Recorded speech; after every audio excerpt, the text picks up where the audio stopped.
මම මේ වෙත් ඉන්නේ වටරැක දුම්රිය ස්ථානය ළඟ 2024 උසස් පෙළ විභාගයේ අතිවිශිෂ්ටයෙක්ගේ තවත් සුවිශේෂී වැඩසටහනක් ඔයාට අරගෙන තමයි A level කුප්පිය අද අපි සූදානම් වෙන්නේ.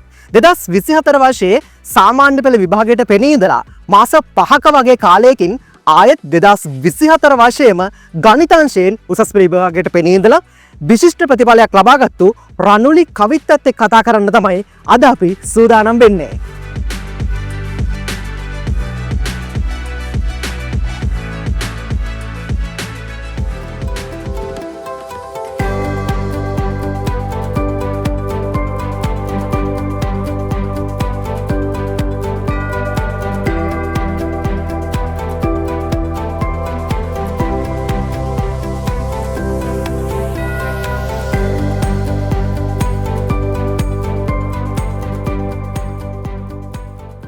ඔයා AI robotic data science වගේ පීරියඩ් එකකින් ඩිග්‍රී එකක් ඩිප්ලෝමා එකක් කරන්න ආසාවෙන් ඉන්න කෙනෙක් නම් ඔයාට පුළුවන්කම තියෙනවා SLT Mobitel Nebula Institute of Technology ආයතනයත් එක්ක සම්බන්ධ වෙලා ඔයාගේ ඩිග්‍රී එක ඩිප්ලෝමා එක හරිය විදියට කම්ප්ලීට් කරගන්න.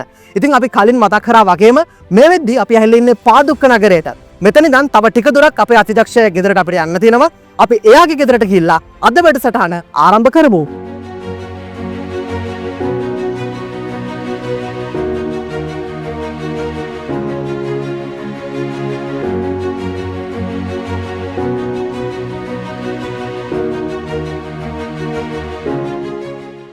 දෙදස් 24 වර්ෂයේදී සාමාන්‍ය පෙළ සහ උසස් පෙළ දෙකම අතිසාර්ථකව අවසන් කරලා භෞතික විද්‍යා විෂය ධාරාවෙන් ඒ සාමාර්ථ 3ක් ලබාගත්තු වයස අවුරුදු 17ක් වන රණුලි කවිත්‍යා අද අපිත් එක්ක ඉන්නවා. ඉතින් අද විශේෂ වැඩසටහනක් ඔයාලට අරන් එන්න අපි සූදානම් වෙන්නේ. අද වැඩසටහනේදී අපි ඊටු විස්තර කතා කරමු.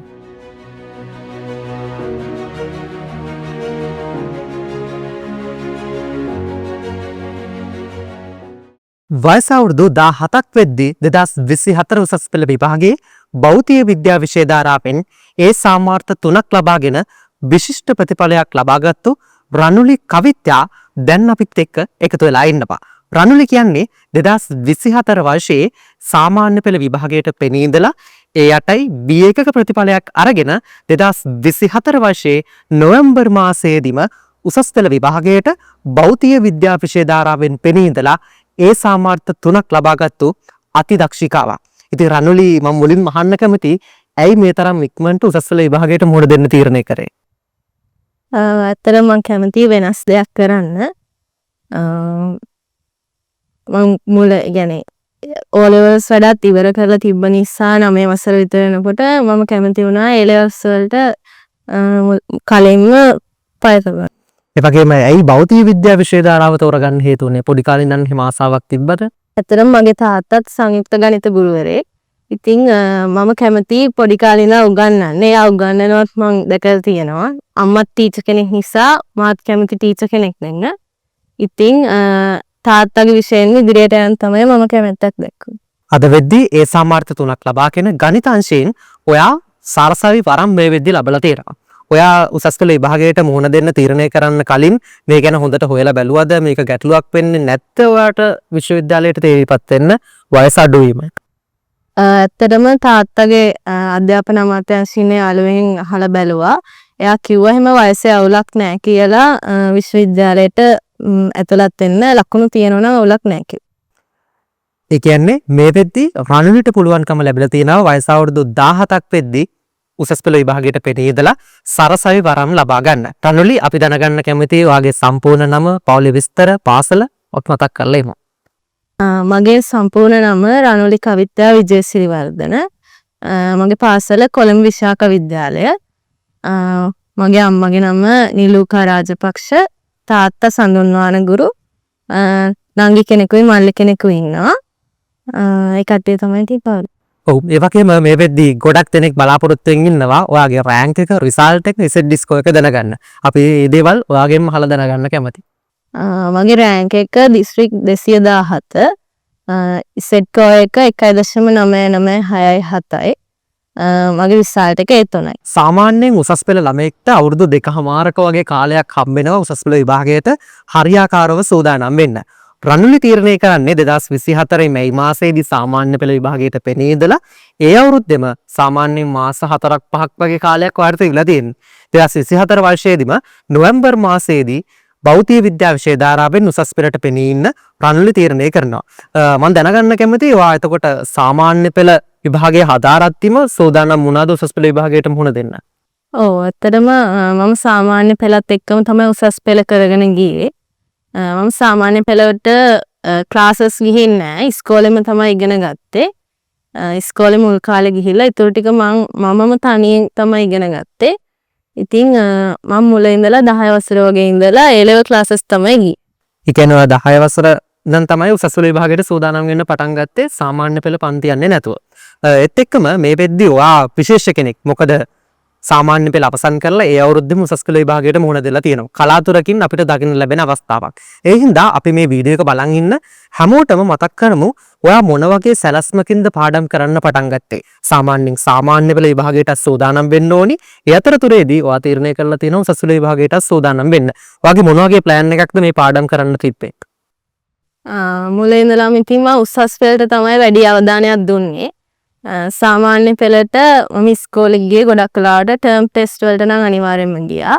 ඒකෙත් මම ගොඩාක්ම බ්‍රයිට් ළමයෙකුත් නෙමෙයි. පන්තියේ 10 20 වගේ අතර තමයි හිටියේ. ඉතින් මම ඒ වුණාට ටර්ම් ටෙස්ට් එක මග හරියන්නේ නැතුව ඉස්කෝලේ ගියා. ඒකෙන් මට ලොකු උදව්වක් ලැබුණා O levels වලට. A levels වලට තමයි මම ප්ලෑන් එකකට වැඩ කරේ. පාඩම් ටිකට ඉස්සෙල්ලාම පාඩම් ටික බලලා ඒවට කොච්චර කාලයක් යනවද කියලා මම බැලුවා. ඊට පස්සේ කියන්නේ මුලින් මේක කරන්න බෑ. ටික කාලයක් යනකොට තේරෙනවා මේ ওই පාඩම් වලට කොච්චර කාලයක් යනවද කියලා. ඒ වගේ මම ඒ ටික ප්ලෑන් කරලා මේ කාලය වෙනකොට මේ ටික ඉවර කරනවා කියලා තමයි ප්ලෑන් එකක් හදාගත්තේ.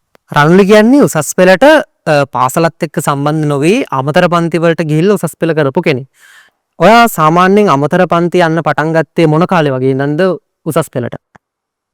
10 වසරේ වගේ ඉඳලා තමයි යන්න ගත්තේ. ඊට කලින් මං කවදාවත් ඇත්තටම ගිහින් තිබුණේ නෑ. ඒකත් මට වෙනස්ම අත්දැකීමක් වුණා. අමතර පන්ති යනවා කියන එක මං කලින් අමතර පන්ති ගිහින් තිබුණේ. මොකද ඔයාගේම වයස ළමයි සාමාන්‍ය පෙළ පන්ති යද්දී ඔයා උසස් පෙළට පන්ති යන්න තීරණය කරලා දෙනවා.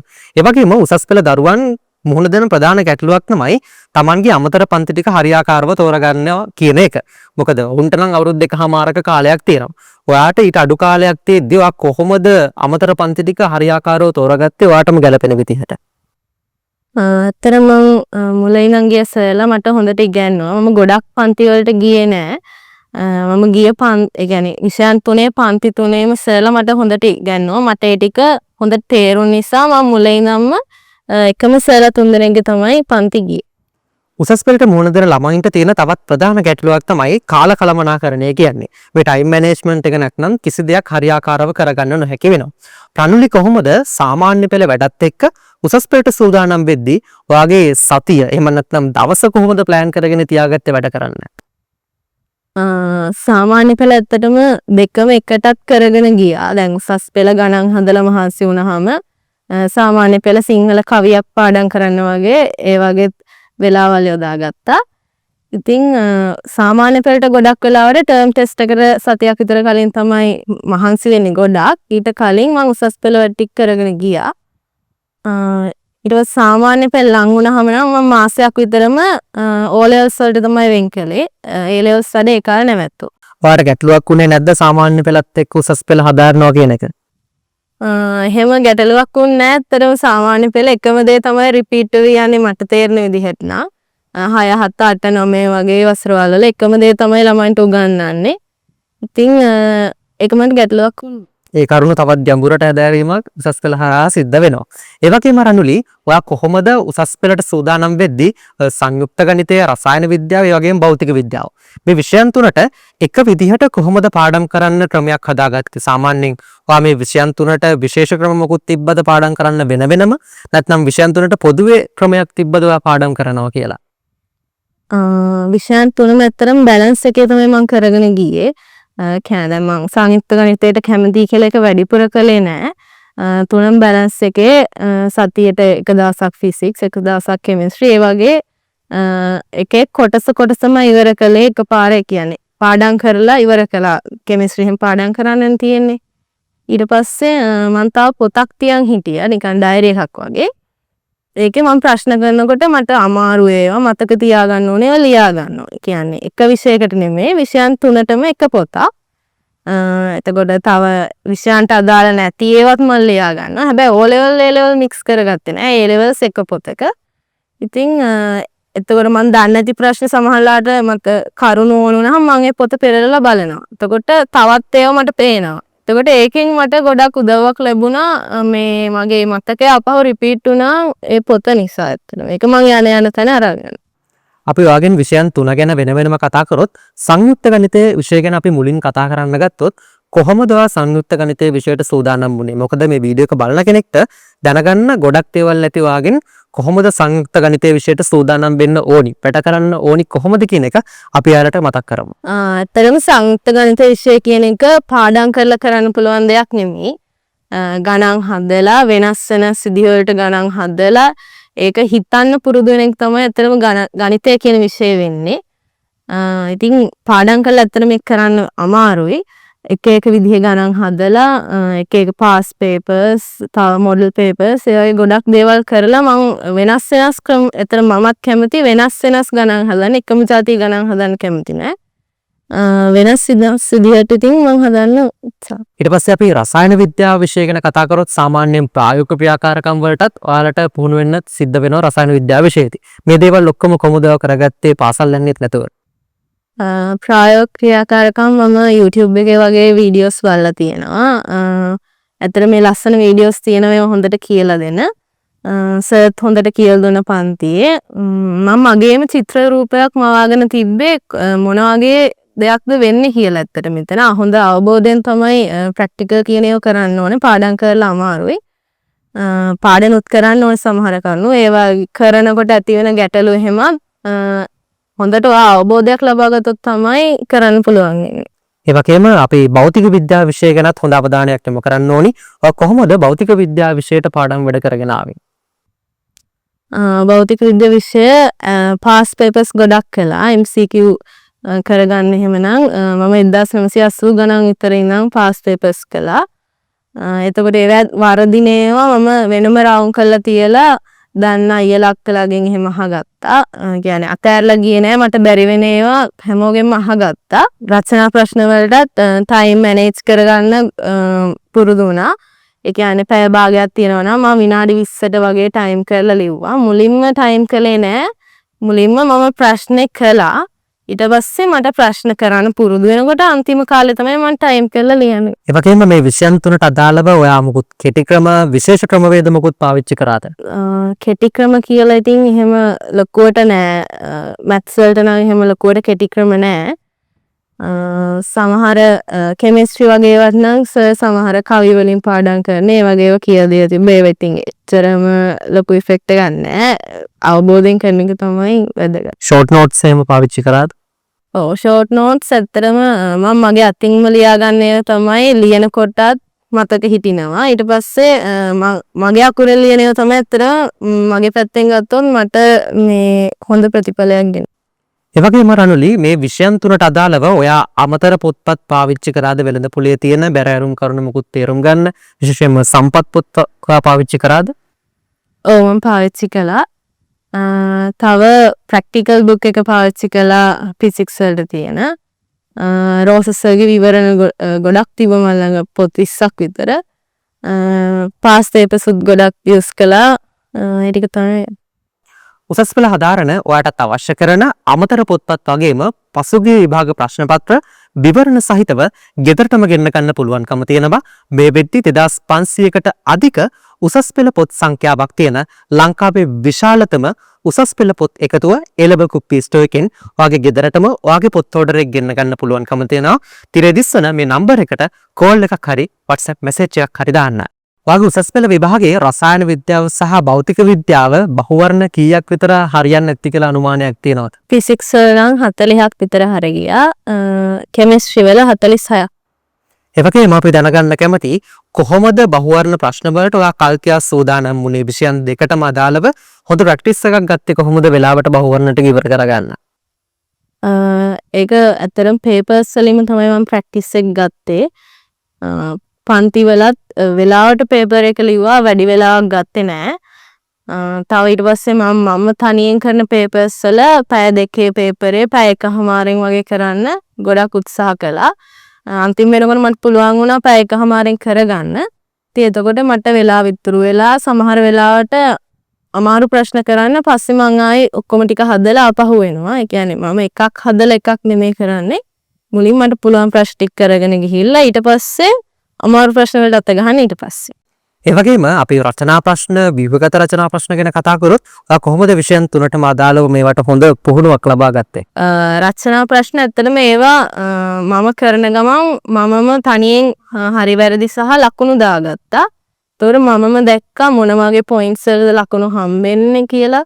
ඒ වගේම ඒවා මොන වගේද ඇත්තටම රචනා ප්‍රශ්නයක් ගත්තොත් මුලින්ම අහන්නේ තියරි කොටසක් අහනවා. ඊට පස්සේ ඒක සමහරලාට සංකේතාත්මකව මහාකාරී ප්‍රකාශනයක් ඔප්පු කරන්න වගේ දීලා ඊට පස්සේ අගයන් ආදේශ කරලා ගාන හදන්න වගේ තියෙන්නේ නැත්නම් යෙදීමක් වගේ තියෙනවා. ඉතින් ඒ වගේ මම දැක්ක ප්‍රශ්නේ එන්නේ කොහොමද කියලා මම ඒවට ලකුණු වෙන විදිහක් දැක්කලා ඒවට ඒ අනුව තමයි සූදානම් වුනේ. හොඳ ප්‍රැක්ටිස් එකක් ලබාගෙන උසස් පෙළ විභාගයට මුහුණ දීපු හින්දා තමයි එයාට ඒ තුනක් ලබාගෙන විශිෂ්ට ප්‍රතිඵලයක් ලබා ගන්න පුළුවන්කම ලැබුණේ. ඒ වගේම උසස් පෙළ විභාගයට මුහුණ දෙන ළමයින්ට තියෙන තවත් ප්‍රශ්නයක් තමයි එක දිගට පාඩම් වැඩවලටම ફોකස් එක තියාගන්නේ කොහොමද කියන එක. දැන් ඔයා කියන්නේ සාමාන්‍ය පෙළ කරන ගමන් උසස් පෙළ හදාරපු එක්කෙනෙක්. එතකොට ඔයා කොහොමද උසස් පෙළට පාඩම් කරන්න එක දිගටම ඔයාගේ ફોකස් එක තියාගෙන වැඩ කරේ?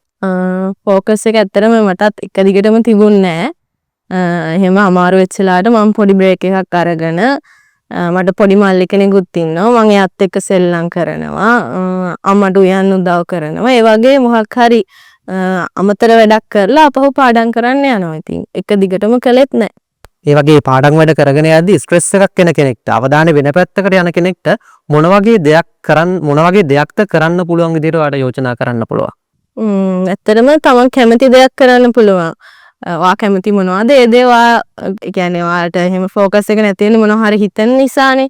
ඒ හිතන දේ ඉතින් ඇවිල්ලා කරලා යන්න කියලා උන් කියන්නේ. ඒ වගේම මේ උසස් පෙළට මුහුණ දෙද්දී රණුලිට වාර විභාග වලට මුහුණ දෙන්න හැකියාවක් නැති වෙනවා. මොකද පාසලත් එක්ක සම්බන්ධ වෙන්නේ නැතුව තමයි උසස් පෙළ විභාගයට මුහුණ දෙන්නේ. ඒ මිස් වෙන ටික ඔයා කොහොමද කවර් කරගත්තේ? ගෙදරදී පේපර්ස් කරාද? අමුතර පන්ති වලදී පේපර්ස් කරාද? මොන විදිහටද ඔයා මේ ටර්ම් ටෙස්ට් මිසින් වෙන ටික කවර් කරගත්තේ?